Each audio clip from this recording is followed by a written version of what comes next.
Rádio Brasa. Desde que falem. Desde que falem. Ouça a Rádio Brasa. Acesse pelo Facebook Rádio Brasa ou pelo nosso Instagram, @radio.brasa. Rádio Brasa. Desde que falem. Aqui, ali e agora, na Rádio Brasa. Roda Baiana. Apresentação, Raquel Martins. Olá, eu sou Raquel Martins e o Roda Baiana está no ar. Aqui a gente discute as principais notícias da semana com 5 pontos de vista para você refletir sobre a atual situação do país. Do ponto de vista da administração, quem conversa com a gente é a administradora da região Centro-Oeste, Gabriela Bressan. Em um bate-papo para entender mais sobre o meio jurídico, contamos com a estudante de Direito do Nordeste, Bruna Dias. Para falar sobre televisão, rádio e internet, ninguém melhor do que o publicitário do Sul, Júnior Gesla. Informações atualizadas é com o jornalista Lucas Maciel, da região norte do país. E eu conto para vocês as notícias da região sudeste. Sejam todos muito bem-vindos ao Roda Baiana. A nossa primeira pauta do programa foi algo que aconteceu ao longo de muitas semanas e hoje foi uma pauta muito importante, muito discutida nas redes sociais e também na mídia, que diz respeito às manifestações, né? Ao longo das últimas semanas, a gente já acompanhou manifestações pró-Bolsonaro que ocorreram em Brasília e também em outras regiões do nosso país.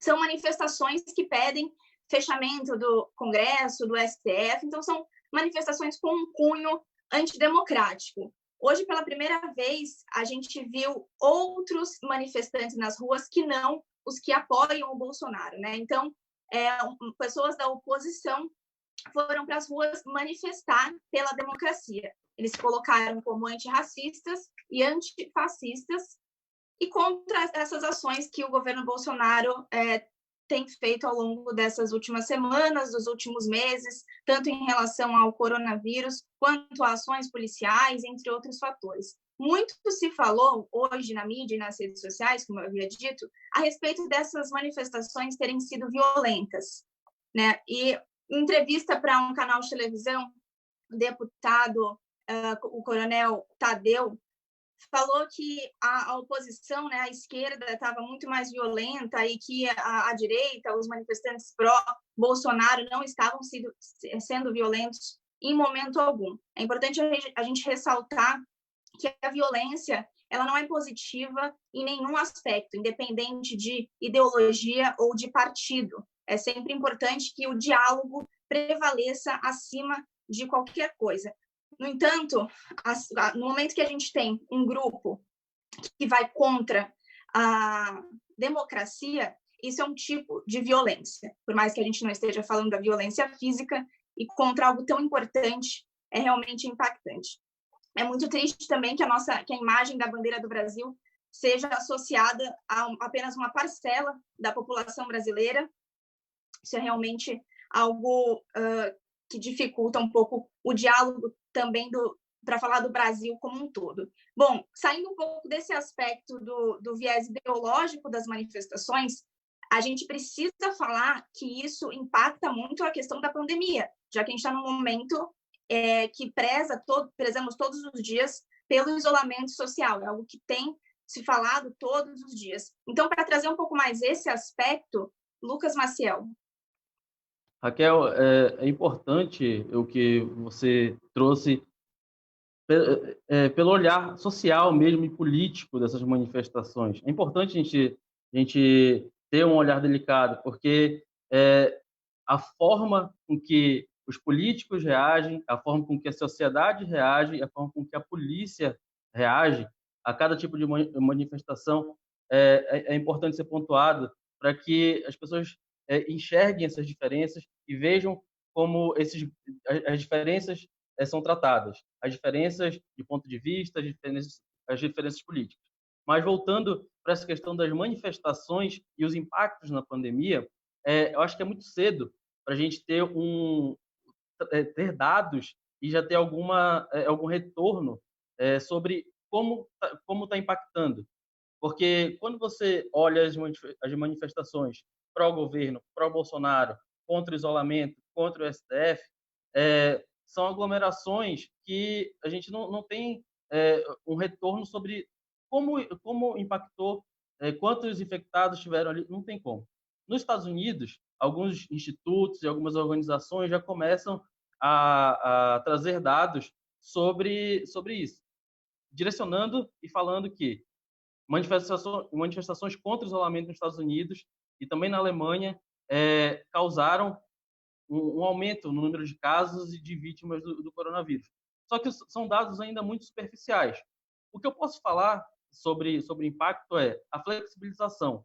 A flexibilização do isolamento é o que a gente tem de mais concreto para provar que manifestações, aglomerações e a volta à normalidade pode trazer um novo surto, né? Aumentar o número de casos enfim, temos um aumento e até medidas mais drásticas futuramente.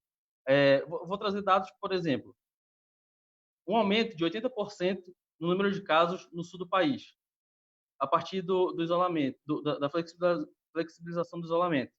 Em São Paulo, nos últimos 4 dias, informações dos últimos 4 dias, teve um recorde de 6.382 casos em 24 horas. No Vale do Paraíba, em São Paulo, os casos o aumento do número de casos foi de 343%, enquanto o número de mortes foi de 167%. Na Bahia, em Feira de Santana, no primeiro dia de flexibilização do comércio, houve um aumento de 105% no número de casos de coronavírus.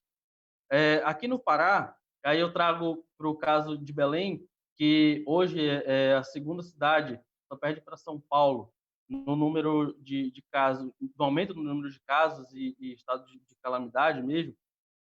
Os 5 bairros, como eu já tinha até citado em outro Roda Baiana, que mais tem no número de casos de coronavírus aqui na capital, 4 são na periferia. 4 são em bairros onde as pessoas precisam ir às feiras, precisam se aglomerar por algum motivo, onde o comércio ele vem infringindo regras. Então, é preocupante porque pessoas, principalmente ligadas ou favoráveis ao governo Bolsonaro, vêm com discurso. Porque os 14 estados que têm governadores, que têm líderes contrários ao governo, são os que têm o maior número de casos, número de óbitos. Sim, hoje são os estados que mais notificam os casos, são os estados que mais fazem os testes nesses pacientes, nessas pessoas com coronavírus. E aí, quando você vai estudar as subnotificações, temos Minas Gerais como o estado que mais tem subnotificações, e tem um governador que é favorável ao governo. Quando você vai estudar as subnotificações dos estados que têm o maior número de casos de subnotificação, não são aliados, quer dizer, são aliados do governo. Então, é necessário ter esse cuidado na hora de aceitar uma informação, né? E aí, casos como Espanha, Alemanha e Coreia do Sul também, quando começaram a flexibilizar o comércio e a rotina, também tiveram um aumento no número de casos. E aí eu já passo a bola para a Gabi, que também vai falar um pouco sobre esses casos da Coreia do Sul e da Alemanha também. Boa noite, gente. Sim, Lucas, eu vou falar um pouquinho sobre esses outros países e de como eles reagiram de forma com a pandemia, né? Claro que nenhum deles houve algumas manifestações, só que poucas, nenhuma deles tomada a proporção igual o Brasil está acontecendo, né? Que não deveria. Em meio a um momento tão complicado, tão caótico, nós estamos vendo tanta gente indo para manifestação, indo para a rua. Gente, isso não é hora. E muita gente, às vezes, nem usando as proteções, nem usando máscara, e simplesmente, às vezes, nem sabe se tá com corona, porque tem muita gente que é assintomático, né? Mas, fazer o quê? Vamos ver se a população se conscientiza e para com isso, fica dentro das suas casas. Mas visando agora um pouquinho outros países, a Coreia do Sul, ela teve... Como ela lidou, né, com a situação do Covid? ele foi um dos exemplos, a Coreia, ela foi um dos exemplos de controle do aumento do caso, porque ela simplesmente começou a fazer testes muito rápidos na população. Então, isso conseguia controlar um pouco e rastrear as pessoas que estavam infectadas. E o importante de tudo, lá a população cooperou. Então, era para ficar em casa, então ficaram em casa. É isso que tem que fazer. E a população não é uma brincadeira. Essa pandemia não é uma brincadeira que onde, eu posso sair porque eu sou autoimune. Ninguém é autoimune. Outro país, igual até o Lucas comentou, foi da Alemanha, que eles também procuraram, a maioria foi o teste rápido, por conta que, assim, até uma fala que o diretor-geral da Organização Mundial da Saúde falava, que ele defendia que não é possível combater o vírus sem saber onde ele está. E é exatamente isso que os exames estavam fazendo na Alemanha. Eles estavam conseguindo detectar muito mais rápido as pessoas que estavam com a doença para conseguir isolar elas. O Japão também foi assim, só que no Japão eles aumentaram o número de testes, só que eles preferiam que as pessoas não iam atrás dos testes. Como assim? Porque às vezes um ponto de teste, ele vira um ponto de contaminação. Muitas pessoas, mesmo tendo distanciamento, muitas pessoas às vezes iam fazer os testes e acabavam se contaminando, né? Porque às vezes, querendo ou não, tocava em alguma coisa, aí vai fazer alguma coisa mesmo com máscaras, na hora de tirar a máscara, acaba se contaminando pela forma de tirar de forma inadequada e acabava aumentando mais os casos. Então, eles preferiam que, você tá com alguns sintomas, se você só procura um hospital, se você está em um grau mais elevado, né? Que são as pessoas que às vezes têm problemas já de saúde, que é onde são os mais vulneráveis. E aí a Espanha também fez a quarentena. Agora, o que mais fez, o mais rígido, né? O país que foi a Itália, que teve o maior caos. E realmente, ali ninguém podia sair, teve multas e tudo mais. E é isso que eles precisavam fazer, e é isso que o Brasil precisa fazer também. Aceitar que a única forma necessária, a única forma que vai ajudar a gente a diminuir essa pandemia, que aqui no Brasil ainda está extremamente caótico, só aumentando o número de casos o tempo todo, é seguindo a quarentena certa, é ficando em casa, só saindo-se de extrema necessidade. E, claro, não pode generalizar, porque tem lugares que às vezes nem tem casos ainda, mas pode ter. Então, tomar um cuidado maior e seguindo as regras, os cuidados e tudo mais. Agora, visando um pouco essa parte um pouco mais dos direitos, das leis, a Bruna vai vir falar um pouquinho para a gente por que desses direitos, quais são os direitos que está podendo ter, né, durante essa aglomeração, essas manifestações mediante ao governo Bolsonaro. Obrigada, Gabi. Para começar introduzindo esse tema na esfera jurídica, é indispensável que a gente busque, ao máximo, nos livrarmos das nossas crenças particulares, para ter uma ciência jurídica, um direito puro. Eu falo isso principalmente porque, supostamente, a gente está num Estado democrático de direito, mas que ele se encontra em constante crise e ameaça. O direito de manifestar, ele está contido na liberdade de expressão. Dessa forma, por exemplo, a Marcha da Maconha. Ele é um evento pela descriminalização do uso dessa droga e que claramente é uma apologia às drogas. Apologia às drogas é crime. Mas por que a Marcha da Maconha não pode ser considerada como um crime? Porque ela está inclusa nesse direito à liberdade de expressão, portanto, à liberdade de manifestação. Assim, atualmente, a gente tem manifestações que apoiam ou criticam as referências políticas do país. E a própria democracia deve ser o limite para essas manifestações, porque nós estamos convivendo com diversas ideologias nessas manifestações, inclusive antidemocráticas, a exemplo da realizada ontem em Brasília, com apologia a elementos da Ku Klux Klan. Há um sopesamento de direitos nessa situação, porque nenhum direito ele é absoluto. E é aqui que a gente encontra o contexto das aglomerações nos tempos de pandemia, porque elas são danosas à saúde e, portanto, mais uma vez, deve se confrontar o direito à liberdade de expressão e o direito à saúde.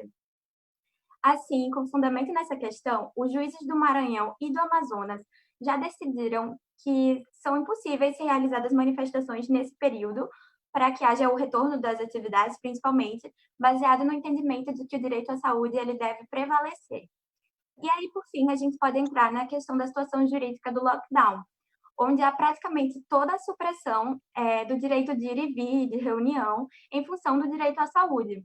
Há uma grande questão quanto à constitucionalidade da situação do lockdown, mas a gente deve lembrar, como eu já falei, que nenhum direito é absoluto, eles têm que ser sopesados, medidos, qual que vai ser mais benéfico para a população em geral. Então, dada a tipicidade da situação que a gente está vivendo, do estado de calamidade que nós estamos, a gente deve sobrepor, ou pelo menos é o entendimento que vem sendo adotado, o direito à saúde em relação, em detrimento ao direito à locomoção. Júnior, fala pra gente quais as informações quanto à influência da mídia nesse cenário, por favor. Oi, Bruna, boa noite a todos os colegas aqui do Roda Baiana. Acho importante trazer um pouco sobre essa questão do olhar da mídia e o quanto ela influencia, né, esse momento em que os ânimos estão tão exaltados, né, em diversas questões de espectro político, também pela própria pandemia que cria uma ansiedade generalizada nas pessoas. E acho que uma questão muito importante que a Raquel trouxe na abertura é a questão do diálogo, né? A gente está, parece, perdendo cada vez mais a capacidade de diálogo. Sendo assim, se a gente for pensar sobre o espectro da mídia, ela sim influencia as pessoas, de certa forma. Quando a pessoa consome apenas uma fonte de mídia, ela tende a interpretar os fatos da maneira com que aquele veículo entregaria essa informação. Só que a gente não pode ficar nessa situação rasa, a gente não pode ficar nessa análise tão superficial com relação a isso. A gente precisa buscar um aprofundamento, uma responsabilidade nessa informação que a gente consome, né? A gente precisa pegar os vieses e tentar entender aquilo que é realmente a informação. A influência, ela sempre existiu, né? A gente vê esse momento de expansão de influenciadores digitais em todos os segmentos, mas a influência e os influenciadores sempre existiram. A diferença é que nesse momento que a gente está vivendo, com o advento das redes sociais e da internet de uma forma geral, existe toda uma propulsão dessa influência, existe uma escalabilidade dessa influência que pode ser muito rápida. E isso também ajuda a inflamar qualquer tipo de manifestação, seja do espectro político que for, né? Então, acho que esses dois pontos iniciais são muito importantes. A gente ter o diálogo e ter a capacidade também de filtrar aquilo que a gente recebe para entender os lados da moeda, né? Por isso que eu acho que, retomando até um assunto que eu falei no programa da semana passada, a gente precisa de debates mais profundos por meio da mídia, né? A gente precisa que cada vez mais os grandes veículos tragam uma informação com bastante responsabilidade para que a gente possa entender todos os lados da moeda, assim como os colegas aí trouxeram várias questões. A Bruna trouxe a questão da constitucionalidade de se poder se manifestar, mas que isso nesse momento se sobrepõe à questão de saúde, né? Então, esse tipo de informação que a gente mesmo está trazendo aqui são coisas que, às vezes, a gente, entre nós, aqui acaba descobrindo na hora do programa. Então, mostra um pouco a importância que existe na gente ouvir e consumir os mais diferentes vieses, os mais diferentes espectros de comunicação e fatos sob o olhar de várias pessoas e vários entendimentos para a gente conseguir cada vez mais filtrar de uma forma melhor, Raquel. Obrigada, Júnior. É exatamente isso que você falou. É importante que o diálogo ele sempre prevaleça, que sempre haja essa democracia, né, no diálogo, para que a gente sempre consiga conversar sobre tudo e que tudo seja discutido, né, porque tudo precisa ser discutido. Quando a gente entra nesse assunto de que a política não deve ser discutida, deve ser discutida, né, e eu acho que, em certos aspectos, a gente só chegou onde nós estamos justamente pela falta de discussão aprofundada, né?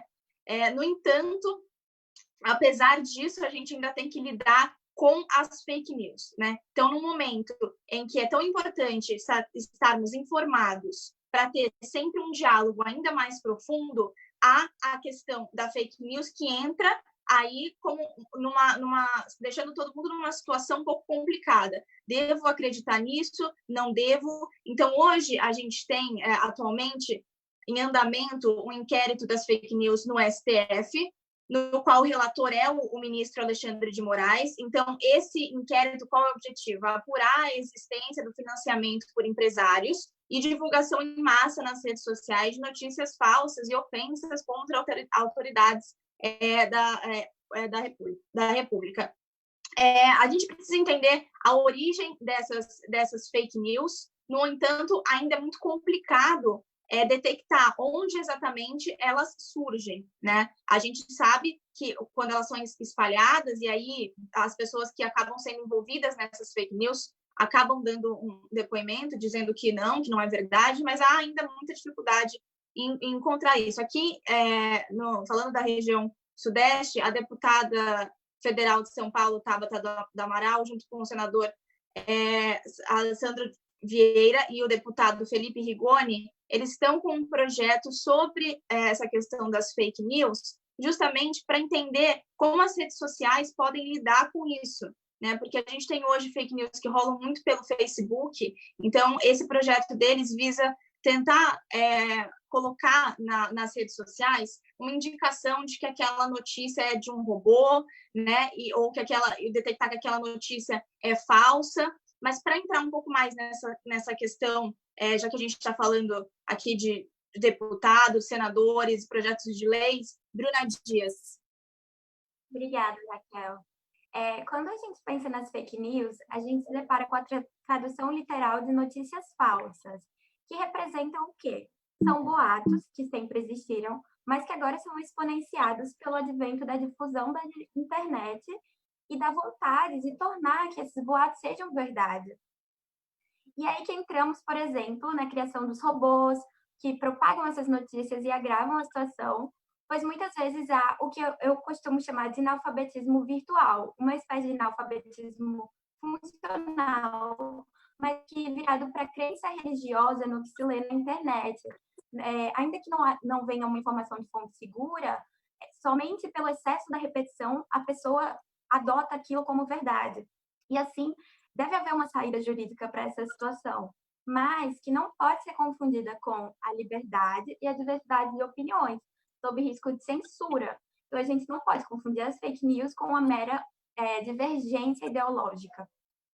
E assim, eu acho que é importante a gente fazer um recorte, porque a gente está vendo muita fake news atrelada ao coronavírus agora, mas também eu queria remontar ao período que o Haddad era candidato e foi vítima, por exemplo, da desinformação de que haveria uma pesquisa o apontando como o pior prefeito, que não era verdade, mas que respaldou diversos votos contrários a ele.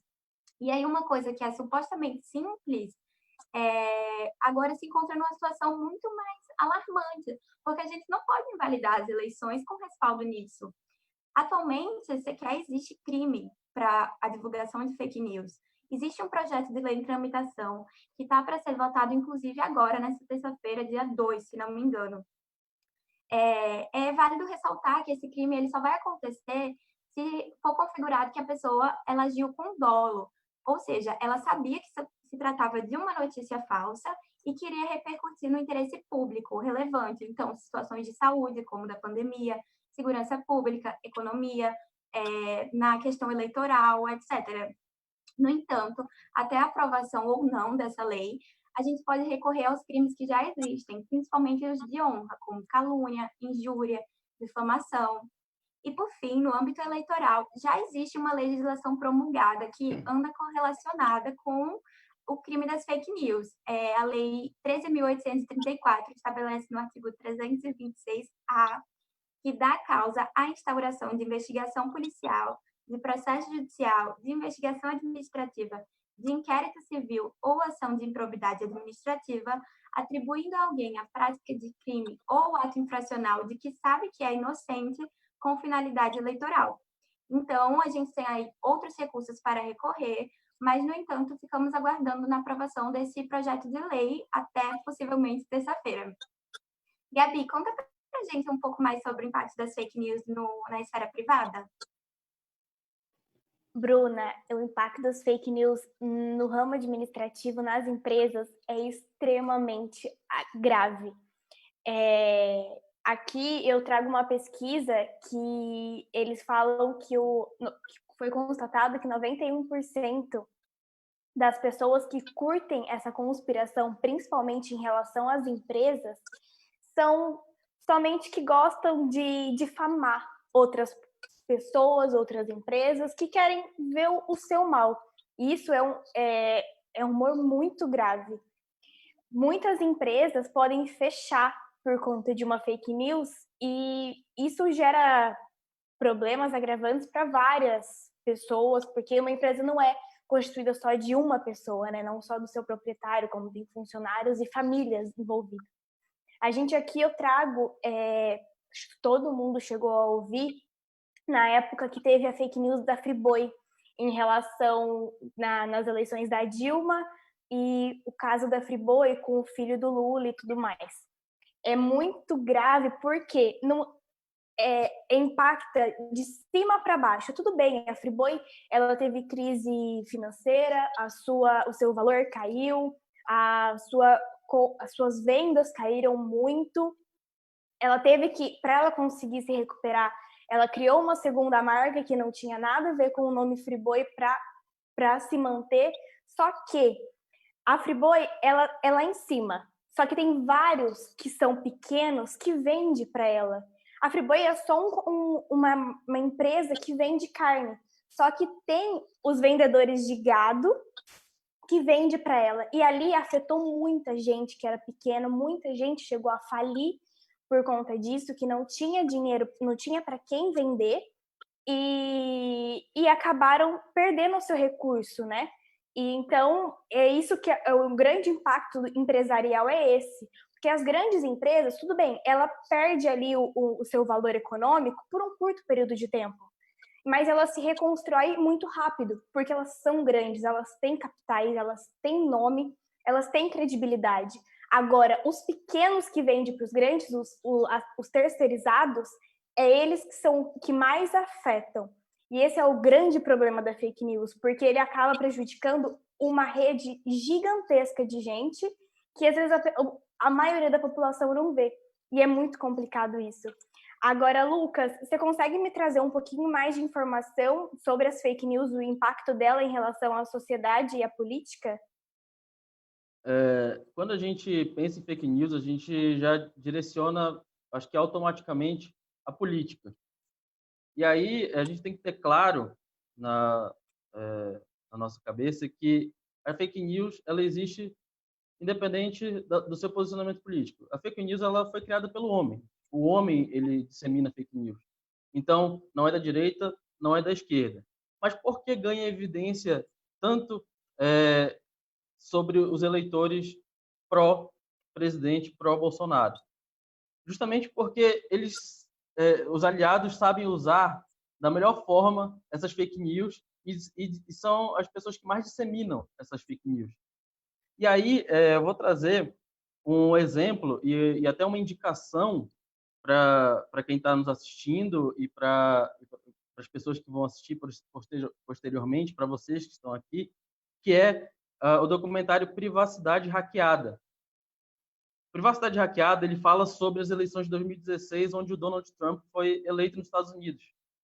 E aí existe ainda o processo de investigação, que ainda não terminou, ainda não foi totalmente concluído, porém, o que já foi descoberto é muito claro. Eu não vou entrar muito no mérito de tudo que aconteceu, porém, em 2016 existia uma empresa contratada pela comissão de frente que apoiava o Donald Trump para fazer investigação de dados em redes sociais, mais especificamente no Facebook, para traçar um perfil dos eleitores nos Estados Unidos. E aí invadiam as contas para criar esse perfil e disseminar o que aquela pessoa acreditava. Se ela tinha um perfil pró-Trump ou contra o Trump, não interessava muito. O que eles direcionavam eram nas pessoas que estavam indecisas ou que poderiam mudar de opinião. E aí eles criaram uma outra comissão dentro dessa frente para criar fake news sobre a candidata rival, que era Hillary Clinton, e disseminar como se ela estivesse doente, enfim, várias informações falsas sobre ela. Então, virou uma indústria das fake news. Dentro desse documentário também foi citado o Bolsonaro nas eleições de 2018 e como essas pessoas, esses apoiadores, sabiam utilizar essas informações falsas a favor deles. Aqui no Brasil, Lucas, Desculpa te interromper, a gente só para dar tempo do Júnior falar um pouco sobre esse aspecto, que a gente está com o tempo um pouquinho corrido aqui na Roda Baiana hoje, já que você citou a respeito dessa parte midiática até do documentário, Júnior, você consegue falar um pouquinho para a gente sobre isso, essa questão da revolução usuário-mídia, pontos positivos, negativos? Raquel, eu acho que é importante a gente trazer um pouco do panorama pelo olhar da comunicação, de como é que a gente chegou, né, nesse lugar de fake news. Fake news, na verdade, sempre existiram. De novo, aqui, retomando o que eu falei antes, é uma questão só que passou a ser muito mais disseminada, muito mais rápido, né?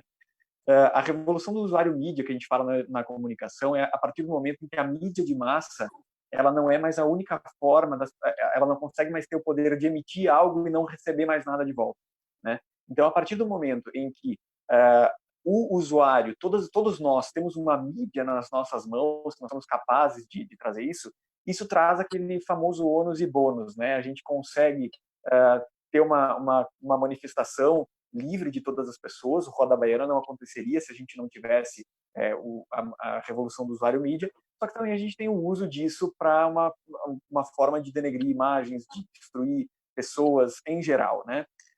Acho que a gente tem que levar em consideração que, nesse momento, linha editorial não muda fatos, né? Então, não importa, as grandes mídias, elas têm um compromisso, pelo menos a gente espera que tenha um compromisso inicial com os fatos, né? Então, independente da linha editorial que elas seguem, o fato está ali. Por isso, eu retomo aquilo que eu falei antes. A gente precisa consumir de linhas editoriais diferentes para que a gente possa trazer um olhar um pouco mais crítico, um pensamento crítico sobre isso.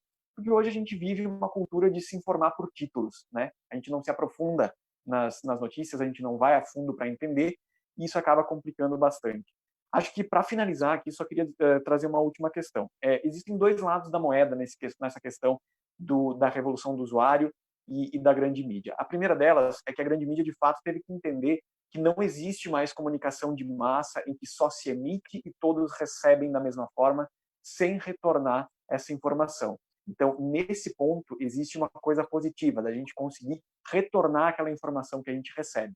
Por outro lado, a gente também tem que entender que nem sempre aquilo que eu quero ouvir está correto. Então, quando eu ouço aquilo que eu quero ouvir, eu logo presumo que está correto. Mas não é assim. A gente precisa buscar o outro lado também, principalmente para apurar esse senso crítico e conseguir, dessa forma, conseguir detectar o que é uma fake news de uma forma muito simples, coisa que hoje tem se tornado muito difícil, Raquel. Muito obrigada pelas informações, Júnior. Peço desculpas, nosso tempo é corrido aqui, o nosso assunto é muito amplo, a gente poderia ficar horas falando, mas infelizmente a gente tem o nosso tempo aqui, mas muito obrigada, Júnior, muito obrigada também aos nossos outros comentaristas, Bruna Dias, Gabriela Bressan e Lucas Maciel. A primeira temporada do Roda Baiana chegou ao fim. Nessa temporada conseguimos realizar 6 programas. Gostaria de agradecer a cada um que fez parte dessa história. Estamos juntos, apesar da distância. Só somos nacionais se falamos de todo o Brasil. Aqui somos vários em um só. Uma ótima semana para você, ouvinte, e até uma próxima. Aqui, ali e agora, na Rádio Brasa. Roda Baiana. Apresentação: Raquel Martins. Rádio Brasa.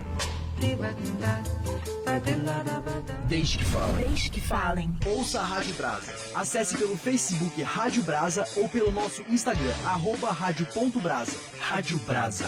Desde que falem.